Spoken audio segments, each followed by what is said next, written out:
सात गाठ बांधलेला धागा बाप्पाच्या चरणी ठेवा. 21 दिवसात तुमचे भाग्य बदलेल. गणेश चतुर्थीला ब्रह्ममुहूर्तात उठून स्नान करून शुद्ध व्हावे. शुद्ध वस्त्र धारण करावे. या दिवशी लाल रंगाचे कपडे परिधान करणे श्रेष्ठ मानले गेले आहे. गणपती पूजन शुद्ध आसनावर बसून आपलं मुख पूर्व किंवा उत्तर दिशेकडे असावे याची काळजी घ्या.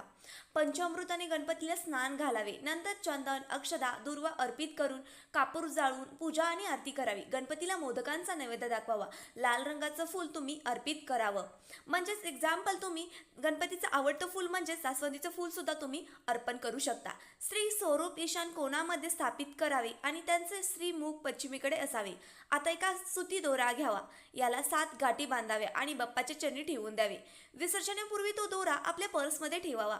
या उपायाने धन, संपत्ती, सुख, समृद्धी, यश, वैभव, संपन्नता, सौभाग्य आणि ऐश्वर आणि कीर्ती प्राप्त होते. विषम परिस्थितीत देखील रक्षा करण्याचे सामर्थ्य यात असते. हा व्हिडिओ तुम्हाला कसा वाटला कमेंट करून नक्की सांगा. आणि श्री गणेशाचे म्हणजे बाप्पाचे भक्त असाल तर गणपती बाप्पा मोरया लिहायला विसरू नका. बेल आयकॉनवरती टच करून माझ्या चॅनलला सबस्क्राईब करा.